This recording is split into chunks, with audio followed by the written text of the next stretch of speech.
Pues arrancamos. Buenas tardes a todos y bienvenidos a esta mesa redonda a la que hemos sido invitados por Lánzame Capital y también por INNIC, Startup Ecosystem, y en la que nos gustaría debatir hoy sobre el papel de los inversores dentro del mundo emprendedor.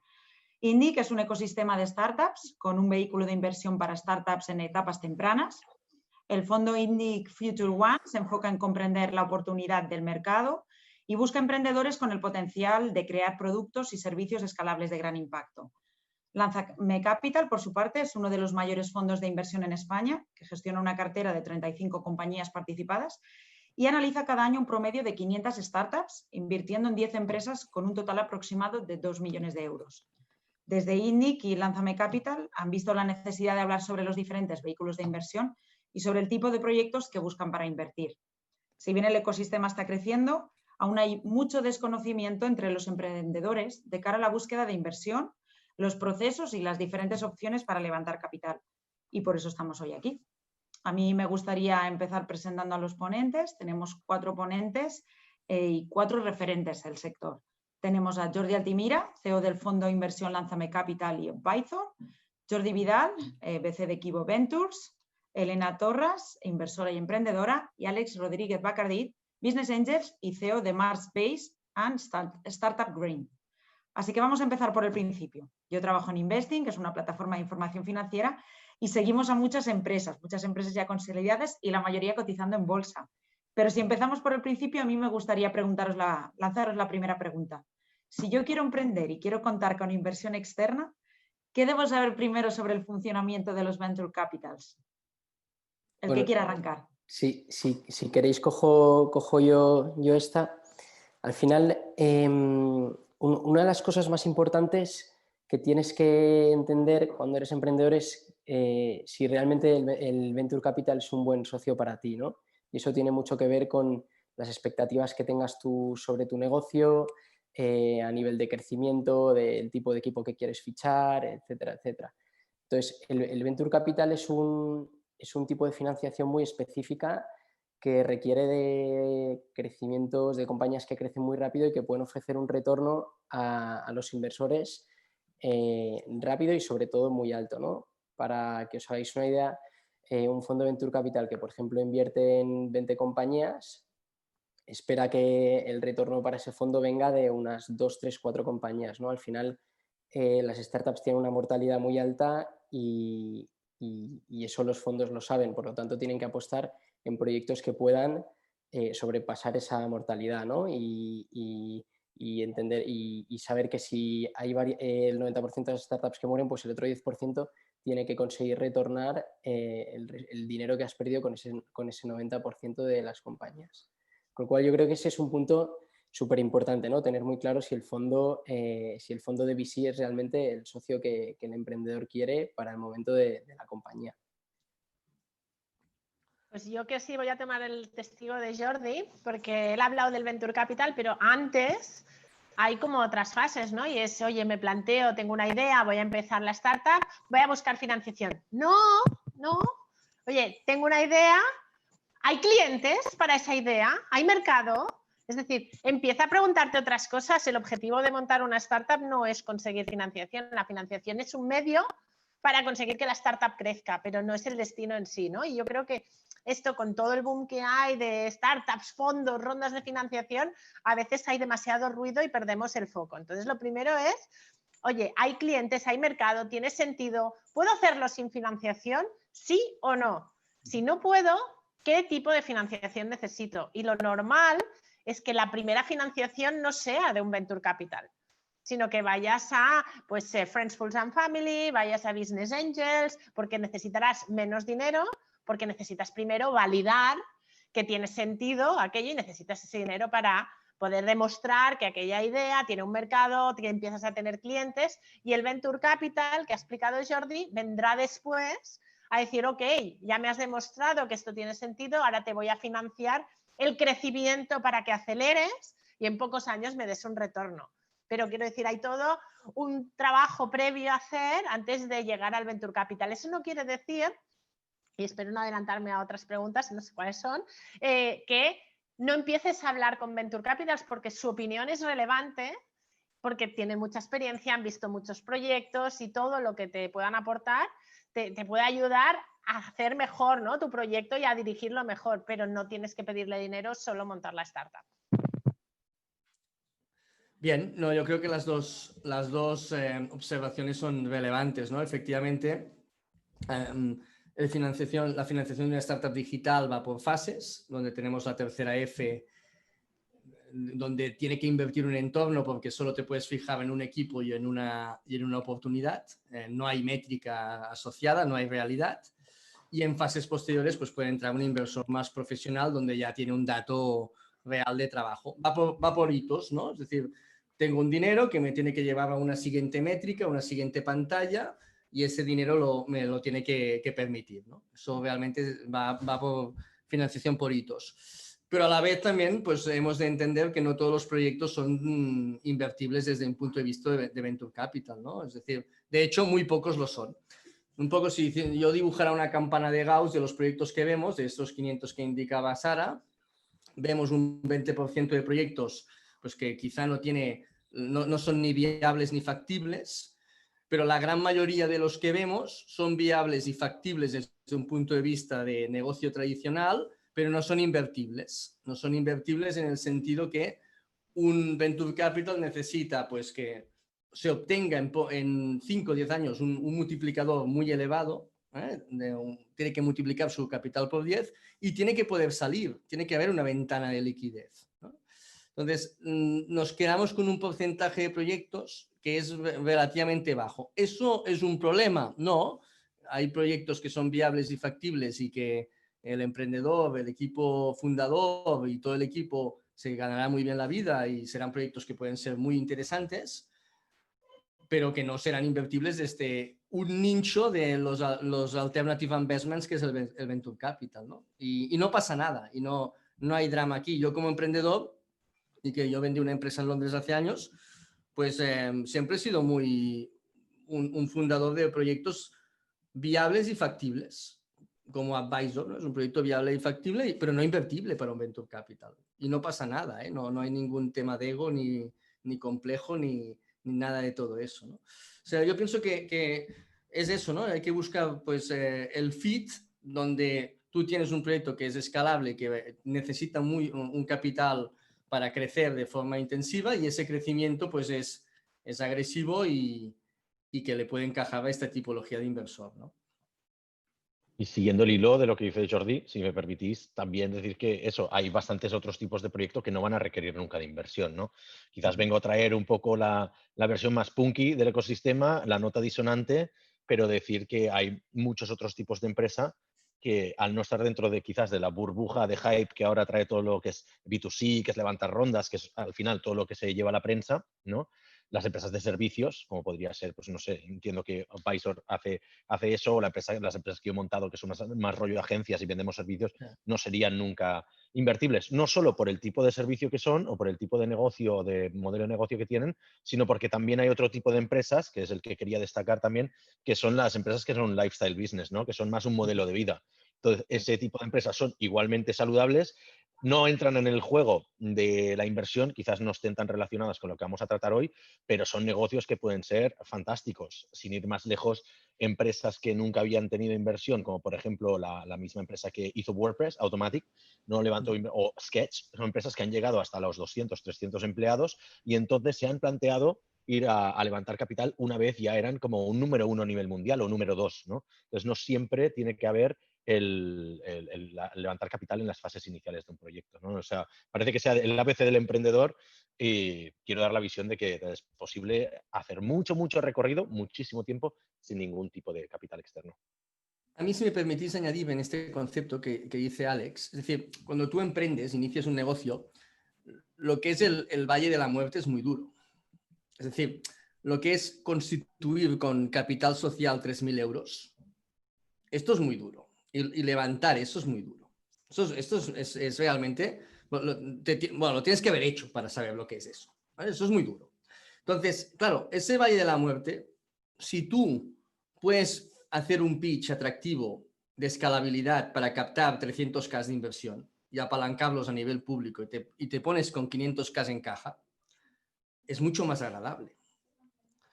Es mucho más agradable. Entonces, ¿qué observamos? Pues que observamos que muchos de los proyectos, pues, oye, que les toca pasar el Valle de la Muerte como se ha hecho siempre, y sin esa inversión privada, porque va a ser muy complicado darle esa rentabilidad al inversor, pues no cojas el camino fácil allí. Vete a pelear un poco esa travesía por el desierto, ¿no? Y yo observo que eso, pues, hay que volver un poco a esa esencia, ¿no? Y que ahora sí hay un grupo reducido que sí que necesita ese impulso, porque va a crecer de una forma mucho más agresiva, ¿no? Vale, han empezado Jordi, Alex ha continuado. Era mi segunda pregunta. ¿Cuáles son los requisitos que se necesitan para la toma de decisiones a la hora de invertir en un proyecto? No sé si Jordi y Elena queréis añadir algo. Para la toma de decisiones por parte del inversor, ¿quieres decir? Sí. Vale, al final, primero, cada inversor tiene sus criterios y tenemos que diferenciar que no es lo mismo un business angel que un venture capital. Un business angel invierte su dinero y por mucho que te diga, pues mis criterios son A, B y C, es su dinero, no tiene que dar cuentas a nadie y puede cambiar ese criterio cuando quiera. Es decir, puede permitirse un criterio subjetivo si quiere, ¿vale? Pero el venture capital, en el fondo, también son emprendedores que han tenido que hacer fundraising a sus inversores y que se deben a ellos y les han dicho, oye, yo voy a hacer fundraising, ¿no? Dame un fondo de 100 millones porque voy a invertir en A, B, C y D. Entonces, cuando están buscando proyectos donde invertir, buscan A, B, C y D. Y si viene E, no pueden invertir porque no está en su tesis de inversión. Entonces, tenemos como emprendedores que entender cuál es la tesis de inversión del Venture Capital. No solo eso, no solo dónde va a invertir, sino en qué fase va a invertir. ¿Va a liderar o va a hacer de follower o va a coliderar? ¿Qué va a hacer? Es decir, hay toda una serie de cosas que como emprendedores lo que no puede ser es que si yo digo, hola, me llamo tal, soy inversor, ya me sueltes la parrafada, investiga sobre mí para entender cuál es mi tesis de inversión, qué busco, qué tipo de proyectos me gustan, qué es lo que espero de ti. Hay fondos que solo invierten en unicornios y hay fondos que invierten para conseguir un múltiplo de entre 10 y 20.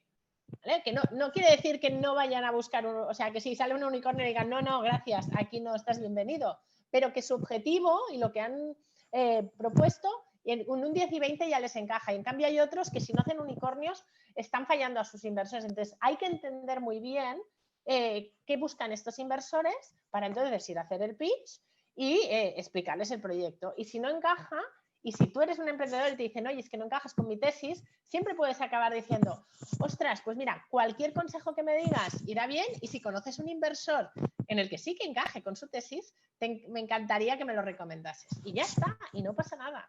Pero al final hay que estudiar con quién vas a hablar. Eso, por añadir a lo que dice Elena, que vamos, es una cosa que nos encontramos en nuestro día a día, ¿no? Compañías que vienen a vernos cuando están en un stage, pues, un poco anterior al que nosotros invertimos o un poco más tarde, ¿no? Nosotros, para que os hagáis una idea, siempre intentamos invertir en compañías que tienen un producto lanzado y lo que en la jerga se llama que tienen product market fit, ¿no? Y que están en el momento de escalar y de crecer.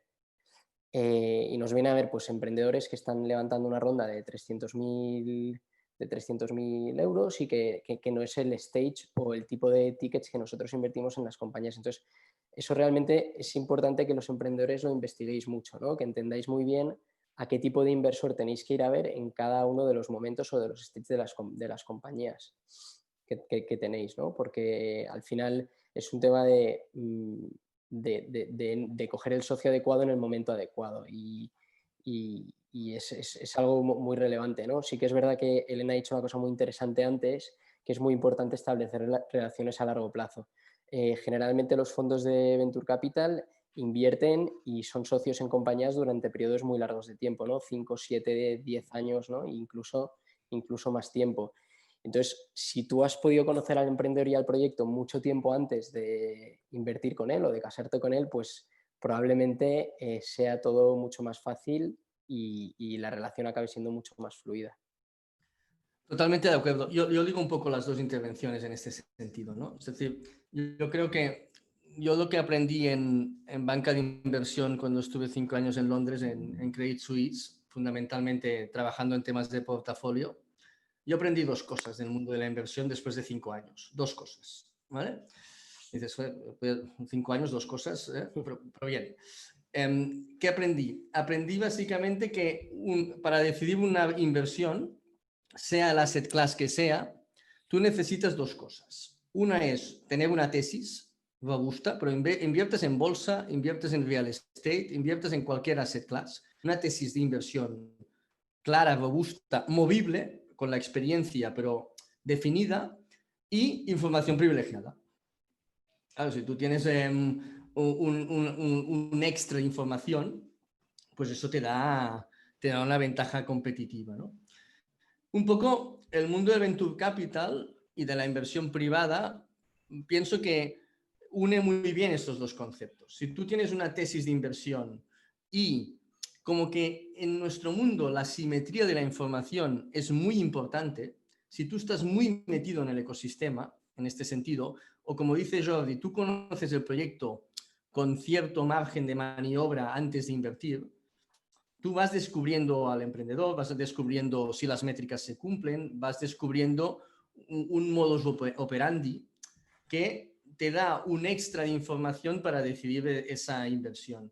Yo para mí, sin duda, el proceso de fundraising para un emprendedor es de las cosas menos escalables que hay y más artesanas. Y como decía Elena, pues te toca entender la tesis de inversión del fondo, te toca mirar el portafolio de invertidas del fondo y ver qué han hecho anteriormente, y te toca pues entrar por círculos de confianza sobre esa gente que invierte, ¿no? Y eso es un proceso muy laborioso, muy de francotirador y poco de disparar a metralleta, y realmente pues intensivo en tiempo, ¿no? Es realmente un proceso artesano y de los menos escalables que pienso que una startup digital tiene en este aspecto, ¿no?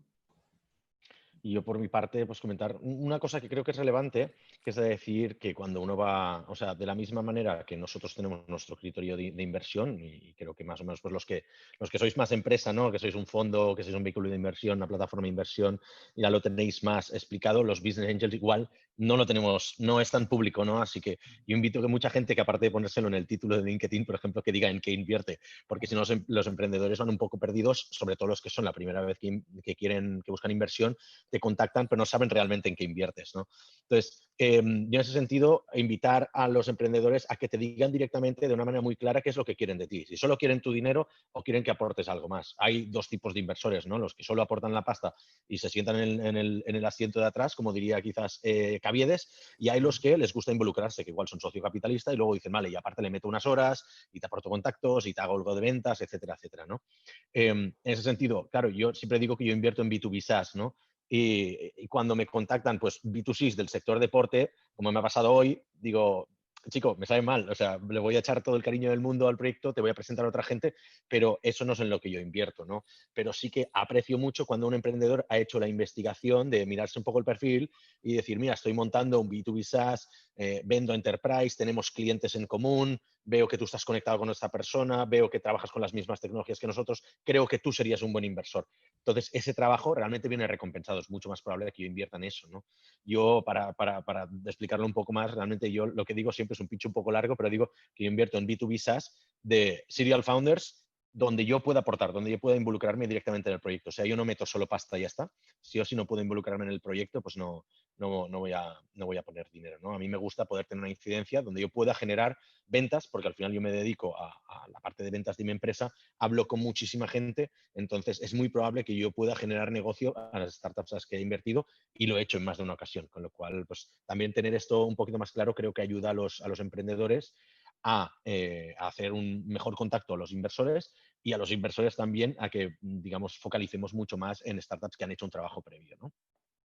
Yo estoy muy de acuerdo con lo que estáis diciendo. Quería puntualizar una cosa que ha dicho Jordi, que es importante, que es, hablábamos, y bueno, los 2 Jordis, de hecho, hablamos de las relaciones a largo plazo, ¿no? Y que al final, si conoces a un emprendedor antes de que necesite la financiación, el día que llega la necesidad, ya confías porque has visto la evolución. Y esto es 100% así. Pero emprendedores. Eso no quiere decir que de repente ahora yo reciba un mail, ¿no?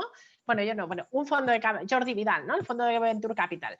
Reciba un mail, oye, de aquí a un año necesitaré 1 millón de euros. ¿Nos vemos hoy? No.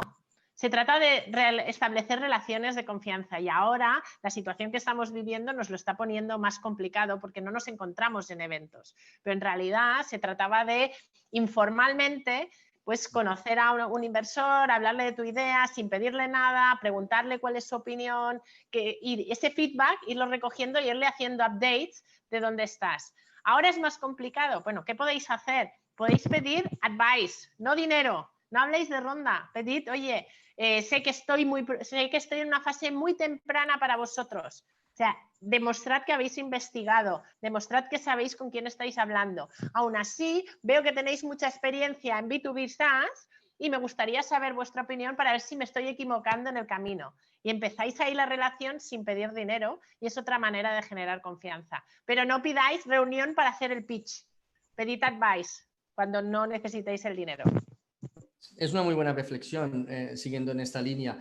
Y con lo que tú indicabas, ¿no? El no es algo normal, ¿no? Es decir, y hay que aceptarlo y ya está. Al final, pues, de 100 inversores que vas a ver, pues tendrás 3 que van a invertir y 97 que no, ¿no? Con lo cual, pues, hay que tomárselo con cierta naturalidad. Y hay que entender el negocio del Venture Capital y del inversor cuál es.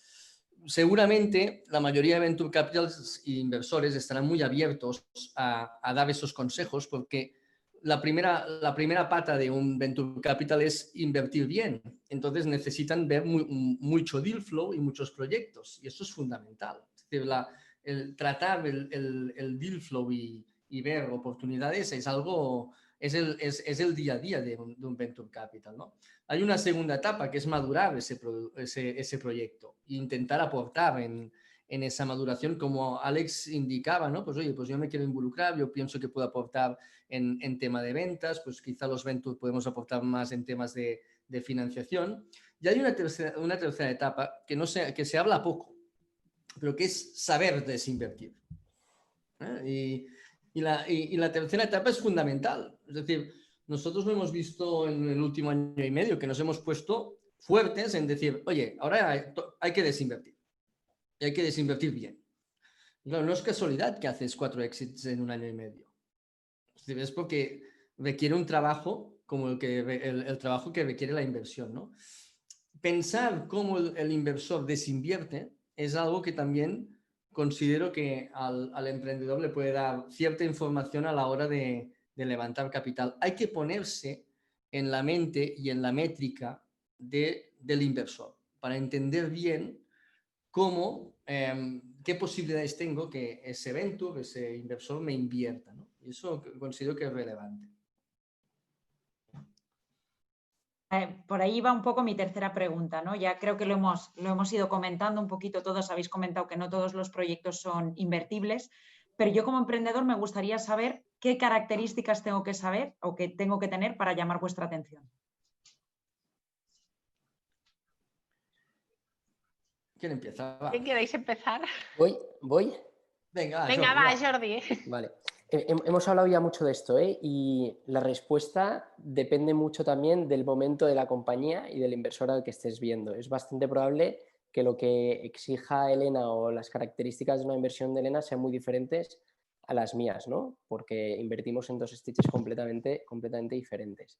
Dicho esto, sí que es verdad que hay muchas cosas que son comunes en el tipo de inversión que acaba yendo a Venture Capital, ¿no? Y ellas son, pues al final todo el mundo se fija en los equipos. El equipo es, nosotros siempre lo decimos, el 70% de nuestro proceso de decisión depende de que estemos delante de un muy buen equipo. El segundo es el mercado, que se esté atacando un mercado lo suficientemente grande como para ofrecer crecimientos exponenciales o como para conseguir crecimientos exponenciales. Y luego, pues muchas otras cosas, ¿no? Tipo producto, estrategia de ataque de go-to-market. Igual, en nuestro caso, el producto es una cosa que tiene menos importancia porque creemos o solo invertimos en compañías que ya tienen un producto muy desarrollado, ¿no? Y donde, por ejemplo, la estrategia de go-to-market y de crecimiento de los próximos años sí que es muy relevante, y en el caso de un Business Angel será mucho más interesante entender, oye, qué producto habéis construido hasta ahora, qué equipo sois y qué mercado estáis atrayendo, ¿no? Yo creo que en el caso de los Business Angels, y sobre todo pues Alex, Elena, nos diréis, pero es un tema sobre todo de equipo y de mercado. Pues mira, ya que me pasas el testigo, yo tengo una fórmula mágica que le llamo MPT. M de money, es decir, se me han de poner los ojos de tío Gilito cuando te esté escuchando. Mercado grande, totalmente escalable, y como no se me pongan ojos de tío Gilito, ya no vamos bien. La P de pasión. Tengo que ver cómo le salen los ojos, ¿no? Al emprendedor, a la emprendedora que realmente va a dar la vida por sacar ese proyecto adelante. Me gustan especialmente los que son mission driven, ¿no? Que realmente es una misión de vida y va más allá del producto en sí que tienen, porque entonces van a pivotar y van a hacer lo que sea para tirarlo hacia adelante. Y la T de trust, de confianza, es decir, me han de inspirar suficiente confianza como para decir, es que realmente sois los únicos o las únicas que vais a poder hacer que esto salga a la luz o que esto tire adelante, ¿no? Me han de inspirar esa confianza, que es verdad que esa confianza se gana pues con una carrera de fondo, ¿no? Habiendo conocido con tiempo a los emprendedores. Pero yo con estas tres, especialmente porque al final yo invierto en fases muy iniciales. Entonces el tema de las métricas no pesa tanto como le puede pesar a Jordi, porque está en una fase más avanzada. Mis fases han pasado muy poquito tiempo y sí que pides algo, pero no tanto. Pero yo, mi MPT es lo principal. Bien. Estoy de acuerdo. Ay, perdona. Tira, Alex, tira. Sí, tira. Pues por seguir con el hilo de Elena, ¿verdad? Como entramos en etapas muy iniciales, yo siempre digo, a mí me gusta hacer first money in, first money out. ¿Sabes? O sea, realmente ayudarte a que puedas llegar a la siguiente ronda. Que hay mucha gente que no puede ayudarte en esta fase, o ya te piden eso, te piden métricas, cada vez los baremos quizás están más altos para que te pidan inversión, y tiene que haber también este actor en el ecosistema, ¿no? El que te pone pasta con nada, tan siquiera con una idea. Yo no pido ni métricas, apenas pido equipo, ni pido nada, porque es que realmente sé que en los proyectos en los que voy a invertir van a pivotar 3 o 4 veces de modelo de negocio, van a pivotar 3 o 4 veces de producto e incluso de equipo, y van a cambiar miembros fundadores, con lo cual yo no me fijo ni tan siquiera, me fijo en el líder, y me fijo en cómo piensa, y sí que establezco una relación de como unos 3 meses, y les pido que en esos 3 primeros meses, o incluso de 6, ver qué progreso han hecho, y me gusta ver cuál es su estrategia de pensamiento, o sea, cuáles son sus milestones, qué ha conseguido, cuáles metas ha conseguido, decir, hostia, mira, he pensado que el camino va a ser hacer una patente con esto, me va a llevar tanta pasta, me va a llevar tanto tiempo, este es el factor diferencial, he contactado con esta persona, a mí me interesa mucho más esto, porque sé que el resto seguirá. Si estuviera en una etapa más avanzada, seguramente iría más sobre seguro, pero yo prefiero hacer más el kamikaze a nivel de inversiones en ese sentido, porque me lo puedo permitir, porque creo que hay un gap en el ecosistema de que tendría que haber más actores. Sí, de hecho, no es casualidad que esté también en el vehículo de ITNIC, ¿no? Donde es la misma propuesta, ser first money in, first money out, de empresas tecnológicas. Se ha invertido en algunas empresas simplemente por tener ideas, prácticamente sin tener producto, con lo cual a mí me encajaba muchísimo y por eso me uní a ellos, con lo cual también pues, lo que no hago a nivel personal lo complemento pues, también con la gente de ITNIC. Muy bien.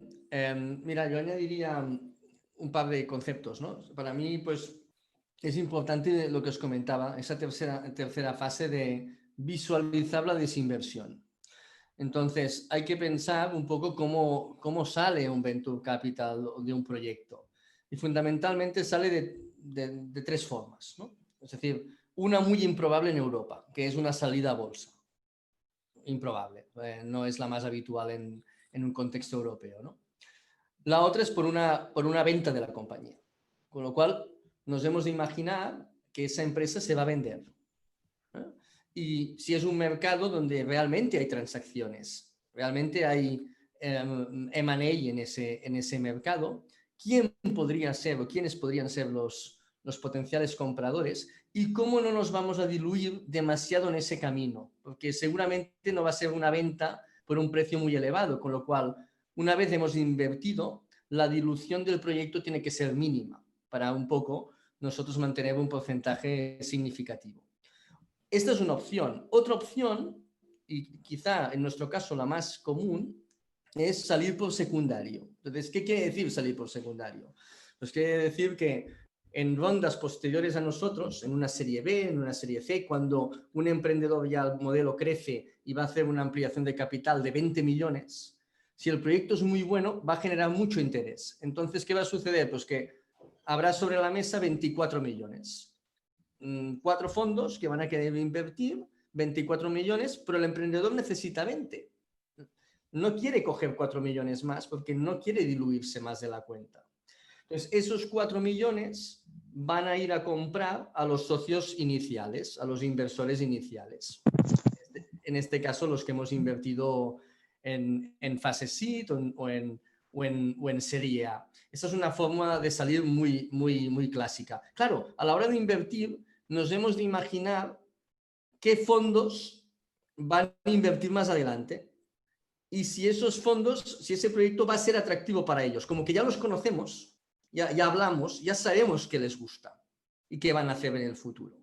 Eso es relevante, es importante qué tendencia tiene, ¿no?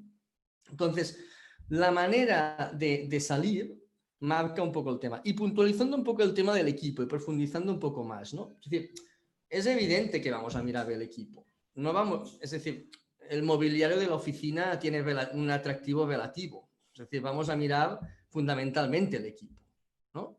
Pero, ¿qué del equipo? Pues un equipo complementario en muchos aspectos, diverso, pero en muchos aspectos, es decir, diverso en género, diverso en forma de pensar, en forma un poco, pues con Jordi lo hemos hablado alguna vez y con Aquilino, vuestro partner, de, oye, pues de hacer un test psicológico, de que haya un psicólogo asociado a ese análisis, lo cual tendría mucho sentido, ¿no? También en este aspecto, más cosas de equipo que miramos. Oye, pues es un equipo que cuando invertimos hay 5 o 10 personas. En 2 años van a ser 120 o 80. Eso es un crecimiento descomunal y es una gestión humana que hemos de imaginarnos que ese equipo fundador es capaz de hacer eso. Eso es muy difícil. No sé, nosotros ahora somos 20 en Advisor, en un crecimiento bastante rápido para una empresa orgánica. Y, bueno, ya 20 personas ya conlleva muchos retos. Imagínate tú pasar en 18 meses de 10 a 80 personas. Es realmente una bomba de relojería. Es muy complejo gestionar eso. Eso no es fácil. Y también nos hemos de imaginar en proyectos que son intensivos en capital la capacidad de fundraising de ese equipo emprendedor. Y eso es relevante. En fases futuras tienen que ser capaces ya no de captar inversores nacionales, sino de captar inversores internacionales. Con lo cual, todo eso es muy difícil. Ya, si emprender normalmente es una montaña rusa, emprender en digital es una montaña rusa en un Fórmula 1. Entonces, claro, esto es todavía más challenging, ¿no? Con lo cual, yo creo que, pues bueno, pues nos hemos de fijar en muchas variables y, sin duda, este es un negocio nuestro de experiencia. Entonces, es un negocio de experiencia, es un negocio que, pues Jordi ya con las participadas que tiene, Alex, Elena, pues vas aprendiendo mucho de caso por caso, ¿no? Nosotros con las 40 que hemos invertido, pues, ostras, es que realmente es un aprendizaje, es un learning by doing, ¿no? Realmente. Con lo cual, pues cada uno tiene un seguido de experiencias que realmente le afecta la tesis de inversión futura, ¿no? Vale, estamos hablando mucho de teoría, estáis dando muchos consejos. ¿Alguno se mojaría y nos daría alguna experiencia de algún caso que recordéis que realmente os ha llamado? Bueno, lo que comentaba Elena, por ejemplo, que le ha llamado la atención, no sé, alguno que tengáis así, que podáis darnos como ejemplo. Pero ejemplos de yo como emprendedora y tal, o en alguno que hayamos invertido y de qué tipo, de éxito, de fracaso, de difícil. En alguno que hayáis invertido, por ejemplo.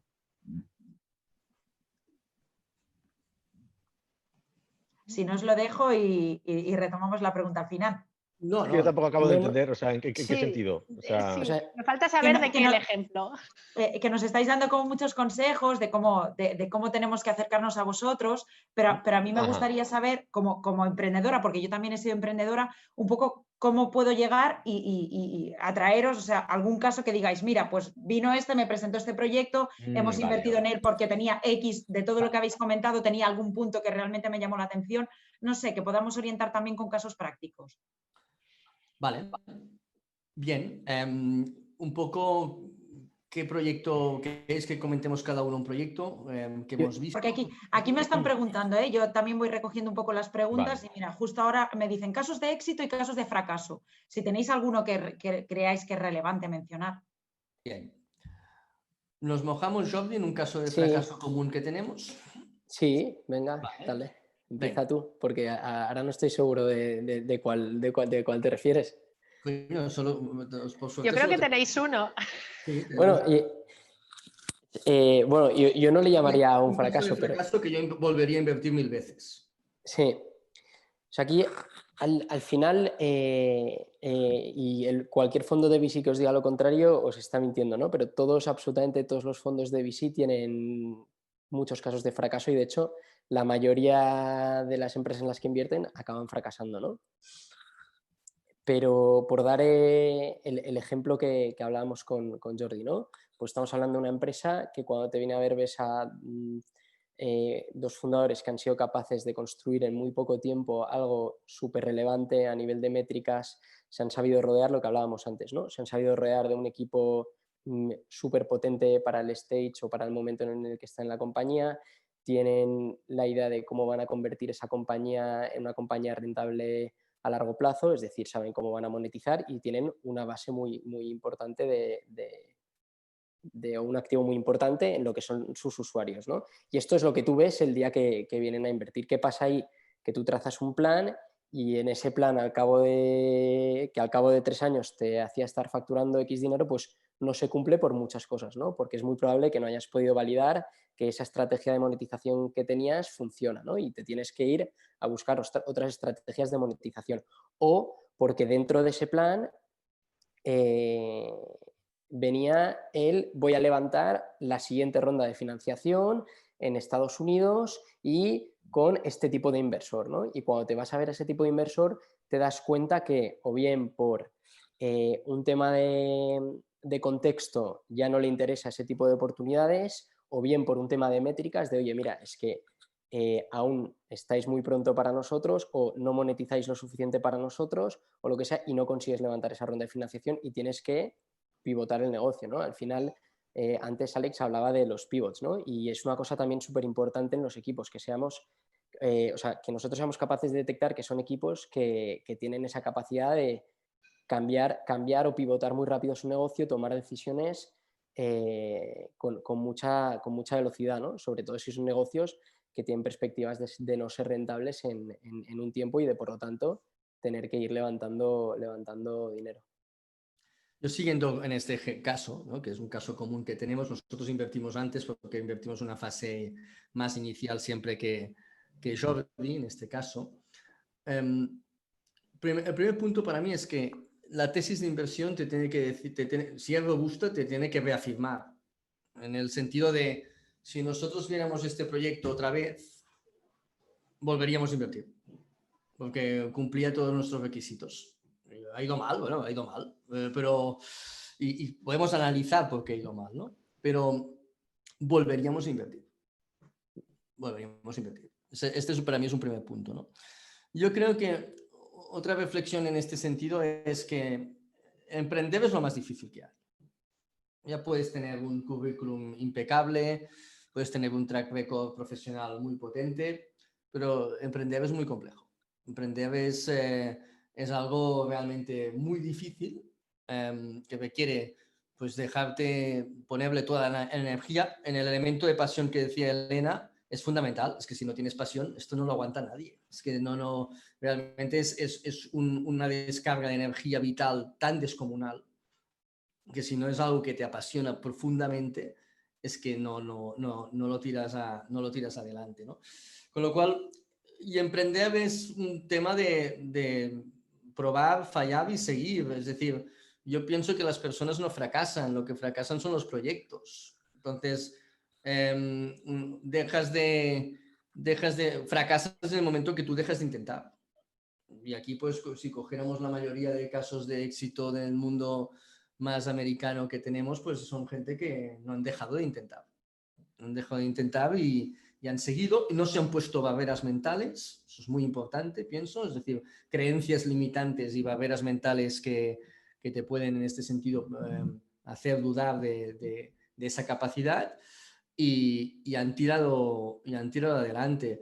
Con lo cual, sí, pues, tenemos un caso paralelo nosotros que hemos desinvertido hace poco que ha sido espectacular, y yo siempre lo comparo los dos, ¿no? El que comenta Jordi y el otro, ¿no?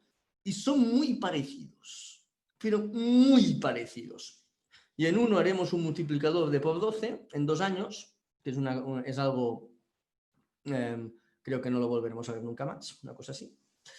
Y en el otro, pues haremos un multiplicador de por 0. Y son dos casos muy similares a nivel de riesgo, a nivel de visión, a nivel de formato. Entonces, ¿qué diferencia el éxito y el fracaso? Pues bueno, a veces son decisiones muy puntuales, ¿no? Pues traccionar en un mercado, irte a ese mercado a traccionar, hacer ese esfuerzo personal para irte a Estados Unidos y lanzarlo. Bueno, hay un siglo de elementos que marcan la performance de una empresa. Yo ahí quería aportar la parte de... Perdona, Elena, que siempre voy cortando ya a la gente. No, que decías, pues casos prácticos de cómo hemos invertido, ¿no? Al menos yo lo que recalcaba Jordi, que me ha gustado mucho, que has dicho que en la parte de fundraising es un proceso muy artesano, ¿no? Creo que lo has dicho en estas palabras. Me gusta mucho. O sea, realmente ahora estaba repasando todas las startups en las que he invertido y no hay ninguna que me haya venido con cold email. O sea, realmente todas han sido empresas que ya conocía a la persona desde hacía un tiempo, de anteriores empresas que habían sido clientes míos, yo había sido cliente suyo, que éramos amigos, que no sé qué, que han venido ahí, que con los años ha surgido la oportunidad de que invirtiera y decir, mira, es que te he elegido a ti, o me lo han recomendado, etcétera, etcétera, porque creo que tú puedes ser la persona que puede aportar ahí, ¿no? Y en ese sentido, es que lo estaba repasando ahora y salvo pues lo que he hecho a través de plataformas como Lánzame o lo que hago a través de ITNIC, todas son son más gente con la que he desarrollado una amistad. A veces me equivoco, siempre lo pongo públicamente, a mí me gusta hablar mucho públicamente de las inversiones que tengo por un tema más de transparencia, porque al final creo que es un sector bastante opaco y no se le explica mucho a la gente cómo empezar a invertir, y realmente yo estoy completamente perdido. Llevo 5 años invirtiendo y todavía no tengo ni puta idea de cómo hacerlo correctamente, ¿no? Pero y hay un caso muy paradigmático de una startup en la que me equivoqué tomando la decisión y va a ser como mi antiportfolio, ¿no? Que también es lo que a mucha gente le gusta destacar, en las que no invertiste y al final y es una startup de Reino Unido que se llaman Cledara, que empezaron con un enfoque muy que lo que hacen es un software de gestión de SaaS, pero era muy orientado a cloud. Y dije, coño, es muy pequeño, no acababa de ver 3 o 4 cosas ahí de la manera como pensaban, pero luego se han convertido en una empresa del copón, realmente les está yendo muy bien, están levantando capital, están teniendo muy buenos números, muchas ventas. Me han metido en el reporting de como si yo fuera un inversor realmente, porque les ha ayudado bastante, pero me voy a arrepentir de no haber invertido, vamos, me voy a arrepentir toda la vida, porque yo creo que esa gente me podría haber dado uno de los exits más sonados, ¿no? Probablemente, así que yo lo dejo ahí y transparencia total. Nada, pues yo quería tomar el testigo de Jordi, que decía que al final los emprendedores, el día que triunfan no quiere decir que no hayan fallado antes, sino que keep trying, ¿no? Y realmente muchos de los grandes casos de éxito que tenemos en este país, ahora te explican que no era su primera aventura, sino que igual era la segunda, la tercera, porque no es el emprendedor, es el proyecto. Y de hecho yo también, hay algunos proyectos que no han salido bien y que volvería a invertir en el emprendedor si me viene con otra idea, a pesar de que haya perdido dinero con ellos, porque al final ves cómo ha ejecutado, qué decisiones ha tomado, cómo ha respondido ante la adversidad y también su ética, ¿no? En todo el proceso. Y esto te hace decir, oye, pues es igual, si en la que montas la siguiente yo vengo contigo, ¿no? Creo que hay un ratio que dicen que es a las 2,5 startups es cuando te sale bien, ¿no? Pues calcula y una startup no quiere decir siempre es un proyecto tecnológico, puedes haber emprendido de diferentes formas. Yo creo que esto es importante entenderlo, que al final invertimos en personas, creemos en las personas y volveríamos a invertir en las personas. Y otro tema que es cómo, ¿no? ¿Cómo venís a invertir? Yo en mi caso invierto con las chicas de We Rock Capital, que este es nuestro... pues ahí. Entonces, en nuestro caso, ¿qué hacemos? Pues vienen y hacen un pitch. Es verdad que es muy frío, ¿no? Y decidimos en base a un deck, con lo cual aquí no conocemos a nadie. De ahí seleccionamos a 5. Estas 5 hacen un pitch de 5 minutos y 5 de preguntas, es decir, tampoco... Pero el feeling que tenemos en ese momento hace que luego hagamos una reunión de 2 horas con la persona, con la emprendedora, para entender, para preguntar, para ver si hay feeling, para ver si podemos ayudar. Nosotros, al igual que Alex, no nos gusta ser solo inversores financieros, sino aportar ese conocimiento. Y a partir de ahí empiezas una relación que vas viendo si quieres invertir o no. Al final, sobre todo en las fases iniciales, va de personas y va de relaciones. Es que no hay nada objetivo. Si tú facturas 100 millones, hombre, pues lo voy a tener claro, ¿no? Si voy a invertir en ti. Pero si facturas 0, ¿qué me vas a dar? Pues me vas a dar esa sensación de que lo puedes conseguir y me tienes que conquistar. Y ahí yo tengo que conocer y tengo que confiar que esa conquista tiene sentido. Entonces... todo esto me he liado porque hablabais de ejemplos bueno, pero al final era un ejemplo de cómo contactar, y esto es lo que pasó pues con la última inversión que hicimos, que es Meetoptics, una chica emprendedora que es parte de Fotónica. Dices, Fotónica, nadie teníamos ni idea de Fotónica, pero escuchamos, nos sedujo, nos explicó y nos demostró que podíamos confiar en ella, o sea, nos dio esa confianza y acabamos invirtiendo. Y como fracasos, pues mira, un ejemplo de una startup que invertí, que el equipo pues venía también un poco como Alex, amigos, ¿no? Ya nos conocíamos, y luego no salió bien porque con la misma idea exacta pues lanzaron otro proyecto, otros emprendedores, eso sí, con 10 veces más financiación que nosotros, literalmente. Entonces, tal cual, a los meses pues ya no tenía nada que hacer porque era una de estas startups de carrera de fondo de dinero. Y al final también aprendes ahí que si te quieres poner como business angel en una startup que es intensiva en dinero o no, ¿no? Y al final lo vas aprendiendo a base de equivocarte, porque cuando invertimos sabemos que el 90% lo vamos a perder y que con suerte un 10% de nuestro portfolio va a salir bien y ahí vamos a multiplicar algo o mucho. Muchas gracias. ¿Ves? Al final, si rascamos un poco, van saliendo ejemplos. Si os parece, vamos a pasar a las preguntas del chat. Os voy a pedir que seáis un poco breves porque tenemos unas cuantas y me gustaría intentar que pudiéramos dar respuesta a todas. La primera, ¿alguna sugerencia de cómo manejar el cap table? ¿Qué porcentaje se da el emprendedor a los inversores desde la primera ronda hasta las rondas siguientes? Pues venga, cojo yo ahí porque me encanta esta pregunta. Mirad, hay unas reglas no escritas, ¿vale? Porque al final, voy a decir una cosa, la valoración no importa, titular, no importa. Es un número en un contrato de 50 páginas. Y una vez entiendes eso, te importa más buscarte un buen compañero de viaje, negociar bien todo lo que son el resto de cláusulas del contrato. En broma a un inversor le decía, oye, genial, tú pones la inversión y yo redacto los 50 páginas del contrato. Y me dice, no, claro, porque las cláusulas son lo más importante. Entonces, sabiendo esto, es verdad que vamos a hablar de unos porcentajes y de una valoración, pero son unos porcentajes relativamente, es una horquilla, es un estándar. Tú necesitas un dinero y el inversor quiere un porcentaje. Es decir, Kibo no te va a pedir un 60% de la compañía en su ronda de financiación, porque tienen que ser minoritarios relevantes. ¿Y qué quiere decir minoritarios relevantes? Pues se van a quedar entre, corrígeme Jordi, pero voy a tirar hacia abajo, un 18 y un 33%, haciendo una horquilla amplia. Pero va a estar ahí. Entonces, ¿cuánto dinero necesitas? Pues haz una regla de 3 y vais a estar discutiendo en esa horquilla. Entonces, ¿cómo se puede regular? Con las cláusulas, pero no os emperréis solo en la valoración, porque es que tampoco es tan relevante. Negociar bien las cláusulas, negociar bien los términos de control, los términos económicos, y a partir de aquí buscad un compañero de viaje en el que os haga crecer y que al final ganéis todos.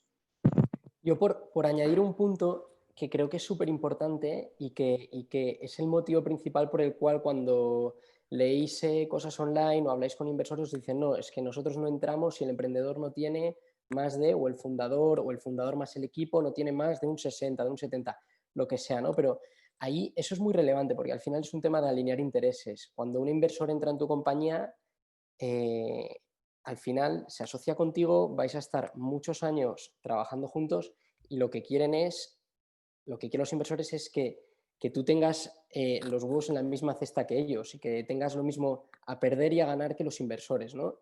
Y por eso es muy importante y por eso muchos inversores, si llega una compañía con un cap table que por lo que sea los fundadores tienen un 10, un 20, un 30%, que son cosas que pasan, pues porque ha habido un business angel o en la ronda Family, Fools and Friends no lo han hecho bien y se han diluido muchísimo, o por cualquier motivo que sea, o porque ha habido otro inversor que los ha estafado.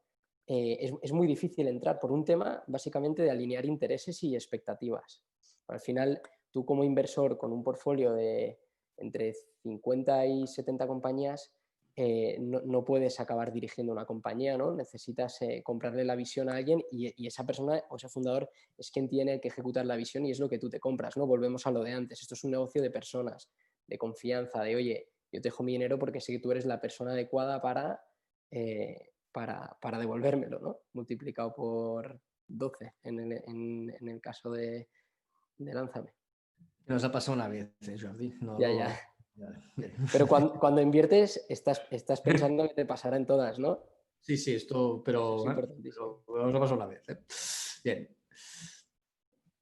Bien, creo que queda contestada, ¿no? La pregunta, bien, muy bien. Genial, pues otra preguntita por aquí. ¿Qué opináis del crowdfunding? No como un sistema de crecimiento, sino, por ejemplo, para un emprendedor que quiere hacer una franquicia. Alex, que te has puesto... Sí, yo el crowdfunding lo veo bien como método de preventa. Es una buena manera de validar, ¿vale? Es verdad que tienes que hacer una gran inversión inicial porque está tan profesionalizado, está tan democratizado que realmente las barreras de entrada ahora son muy altas y si no haces un vídeo de esos que se hace virales en puto Instagram o en cosas así, realmente no vas a vender no vas a comerte un torrao. Pero la verdad es que funciona muy bien a nivel de validación. Entonces, yo para ciertos proyectos que son más orientados a producto, sobre todo temas de hardware, por ejemplo, o que puedan ser menos escalables, o que realmente tengas más un prototipo y quieras investigar un poco, yo es una de las alternativas que propongo. También porque como hay muchas, no soy un experto en temas de crowdfunding, pero sí que es verdad que si puedes evitarte la dilución haciendo las pruebas, mucho mejor. Otra preguntita por aquí. ¿Cuál es la sugerencia que daríais para proteger y cuidar las ideas de los emprendedores que buscan financiación? Las ideas, has comentado. Sí. Uy, ese tema. Bien. No, yo creo, te contesto desde un ámbito más de inversión digital, de inversión más TIC, que no proyectos de deep tech ni proyectos de un gran contenido de I+D+I, donde allá puede ser más sensible.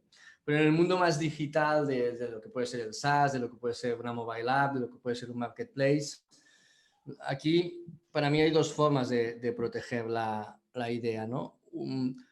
Tres, te diría. Fundamentalmente, pienso que ni un NDA ni nada de confidencialidad asociado te lo va a proteger. Este para mí es un primer punto y es una primera reflexión a realizar, ¿no? Lo que te lo va a proteger es la agilidad y la velocidad de ejecución, la capacidad, como indicaba Elena en el proyecto que no le fue bien, de levantar capital, es decir, de tener pulmón financiero y esa capacidad de hacerlo crecer también con financiación. No nos olvidemos que la financiación puede ser una ventaja competitiva, y que la financiación pues forma parte de lo que sería el 360 grados de una empresa. Es decir, no es algo externo a la empresa, es algo que forma parte de los pilares básicos de la empresa, que es vender, operar y financiarse, ¿no? como también gran pilar, ¿no? Entonces, te diría agilidad, capacidad de levantamiento y un modelo de negocio que tenga una cierta complejidad, que triangulice bien en algunos aspectos y y en este sentido pues mantenga bien la propuesta de valor, ¿no? Es decir, la pueda defender. Más que cualquier ejercicio de protección de confidencialidad, de NDA, eso no, en nuestro mundo, en el mundo más digital no es relevante, no funciona. Bueno, de hecho, los inversores no firmamos NDA, si no estaríamos, pues mira, Jordi dice que revisa 500 proyectos, imagínate, 500 NDAs, no se acordaría, ya no podría hablar de nada. Estaría porque en la cárcel claro, estaría... Entonces, un inversor no firma NDA, la mejor protección para tu proyecto es que ejecutes bien. Yo quería apuntar otra cosa, también es eso, que siguiendo en esta idea, que un emprendedor te pida que firmes un NDA suele ser un síntoma de que es una persona novata. Entonces, ya esos son puntos que restan. Suena arrogante, pero es así. O sea, si tú no me cuentas tu idea porque quieres firmar un contrato de un papel que te da el derecho a llevarme a pleito, lo siento, ya vendrá otro con tu misma idea. Es muy probable que ya hemos visto esta idea varias veces. O sea, nadie te viene con ideas súper rompedoras. Tu modelo de negocio va a cambiar, la idea va a cambiar, el software no es protegible en ese sentido a nivel europeo. En Estados Unidos sí que son más, hay más oportunidades a nivel de patentes, patentar ideas, pero en Europa, lo siento, no funciona. Entonces, evitar la mejor manera, como decía Jordi, yo creo que ahí estoy enteramente de acuerdo, es actuar con la manera más profesional posible y actuar rápido y hacer las cosas bien. Pensad que yo tengo un montón de ideas bajo la ducha, pero mira, no me he hecho millonaria, no sé.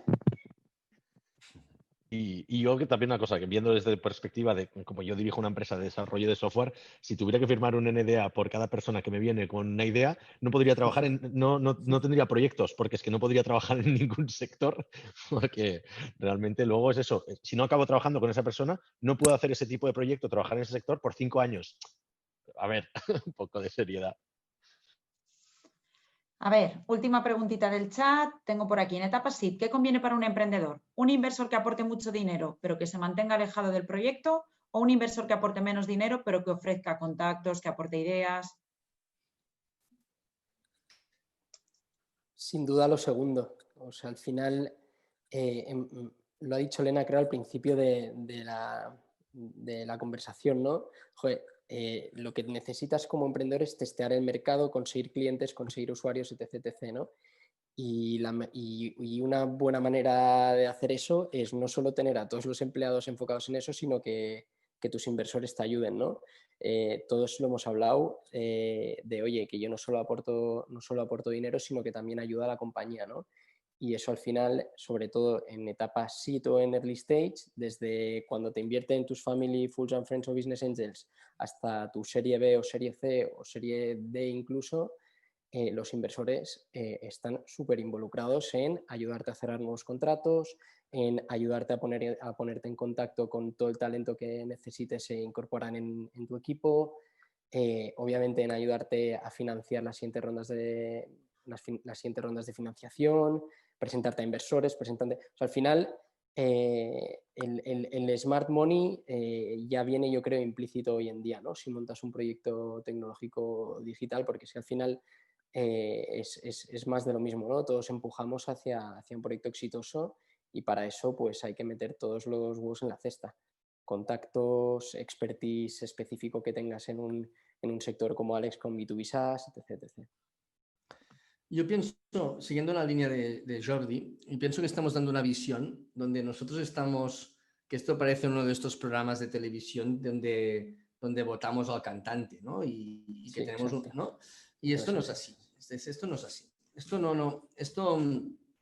pienso que nosotros por los proyectos de calidad, los proyectos realmente potentes, los que hemos de seducir al emprendedor somos nosotros.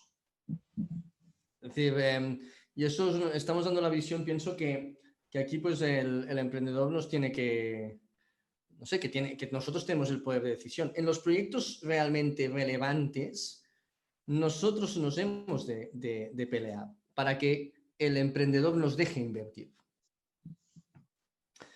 Y esto, bueno, la última inversión que hemos hecho, el emprendedor picheó 5 minutos y yo 55. Él habló 5 minutos y yo 55. Ya sé que me gusta mucho hablar. Pero es que él habla menos de un 10% de lo que hablé yo. Entonces, claro, tuvimos que hacer un ejercicio de decir, oye, cada vez más el inversor tiene que tener una propuesta de valor para el emprendedor. ¿Qué te va a aportar? Vamos a estar juntos, ¿vale? En 7 u 8 años, ¿vale? ¿Qué me vas a aportar tú, inversor? Porque es que yo tengo otra demanda, ¿eh? Tengo 10 inversores aquí delante que quieren invertir. ¿Por qué tú? Pues tú tienes que explicar, tienes que tener una propuesta de valor para el emprendedor. En nuestro caso es muy clara, en nuestro caso nos hemos especializado mucho en definir muy bien los roadmaps de financiación, en combinar muy bien la financiación pública con la financiación privada, en este sentido hacer una gestión financiera muy activa, en conectar nuestros proyectos con Venture Capital Internacional para rondas futuras. Eso es algo que nos hemos puesto a trabajar mucho en esta dirección para aportar una experiencia que, pues, de 40 participadas, ¿no? Entonces, yo creo que cada vez más vamos a una óptica donde para el proyecto de muchísima calidad, el inversor tiene que ser capaz de pitchear. Yo me imagino algún día que harán unos forums donde saldremos a pitchear nosotros. Que ya Eso sucede. pasa ya. Yo ya lo he visto, ya lo he Eso visto, pasa sí. ya, ¿eh? Claro, Eso Ya pasa. pasa. Y es normal, y es lógico, ¿no? Entonces, yo pienso que cada vez más, pues, es bueno y es sano que suceda y nos obliga a reinventarnos y hacer cosas más potentes, ¿no? Entonces, en el concepto, a mí no me gusta la palabra smart money, ¿no? Es una palabra que no me gusta, la odio profundamente, ¿vale? Pero sí que pienso que cada vez más, pues, hemos de aportar valor a los proyectos que invertimos, sin duda.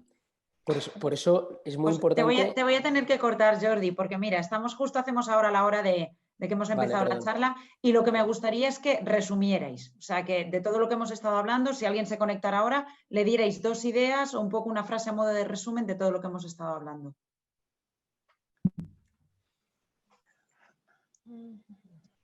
Pues venga, empiezo yo.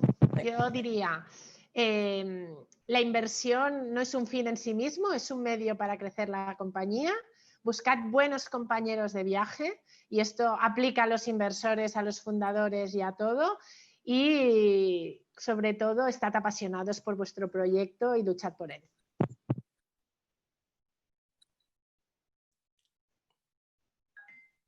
Puedo seguir hablando, ¿eh? Si no Sí, porque pero... nos hemos quedado aquí Era clavados, por ser breve. ¿Qué Era por pasa ser Yo con le el dejaba a los resto? Jordi, De a ver repente si- os habéis callado. Que Elena es muy valiente siempre. Elena es valiente y se lanza y aparte hace una conclusión potente. Y claro, ¿y ahora qué decimos nosotros? Delante de eso, ¿no? No, bien, yo pienso que siguiendo en esa línea, ¿no? Es decir, el gobierno de una empresa es importante. Y el gobierno y lo que es el board de la empresa lo constituyen el equipo emprendedor y los inversores, ¿no? Entonces, no es lo mismo, pues, el cap table que antes hablábamos, pues el cap table marca la calidad del cap table tanto en la parte emprendedora como en la parte inversora, que acaba siendo el gobierno de la empresa, marca sin duda pues el buen devenir, ¿no? del proyecto. Y en este sentido, pues sin duda hay que ser muy cuidadoso con ese cap table que se constituye, y en muchos matices, ¿no? Y la mejor forma que tenéis los emprendedores de verificar si ese inversor es un buen inversor es hablar con las invertidas que ha invertido previamente. Es decir, es un ejercicio pues relativamente sencillo. Es decir, oye, ¿qué proyectos tiene este Venture Capital o este Business Angel? Me voy a dirigir con sus invertidas y les voy a preguntar feedback. Porque es una cosa de dos, ¿no? Es decir, cuando os hablaba de asimetría de información, pues también hay una asimetría de información por la otra parte. Como bien indicaba Alex, es un mercado a veces un poco opaco, ¿no? Con lo cual, oye, pues el ejercicio de transparencia. Podéis coger el portafolio de cualquiera de los 4 y uno por uno les preguntáis qué opinan de nuestra acción. Y sin duda vais a encontrar conclusiones muy claras en este aspecto. Yo, por dar también un par de puntos resumidos, el primero, tened muy claro el tipo de socio que estáis buscando cuando busquéis levantar capital, qué es lo que quiere, qué tickets invierte, cuáles son sus criterios de inversión, intentar averiguar cuál es su tesis de inversión. Lo que ha dicho Jordi es súper importante, o sea, hablad con emprendedores en los que ya hayan invertido, porque os explicarán lo bueno y lo malo de ese inversor o cuál ha sido la relación con el inversor en los buenos y en los malos momentos, que eso es súper importante para los emprendedores. Y tened una estrategia muy clara de financiación. Otro punto muy importante que hemos hablado es sabed cómo llegar a los inversores a través de actuales inversores, incluso a través de amigos que tengáis, que sabéis que conocen a fulanito que trabaja en ese fondo que es al que yo quiero ir a pichar. Y poco más, nada, que lo más importante es la pasión que tengáis, que sepáis transmitirla y a por ello. Y yo como resumen, también complementar con la parte de decir, o reivindicar la parte de los negocios que no requieran de inversión o ir a buscar otros métodos de financiación, ¿no? Hay muchos claros ejemplos en Estados Unidos que tiraban a base de crédito. O sea, Netflix los primeros años se financiaba a base de tarjeta de crédito, no de inversores profesionales, ¿no?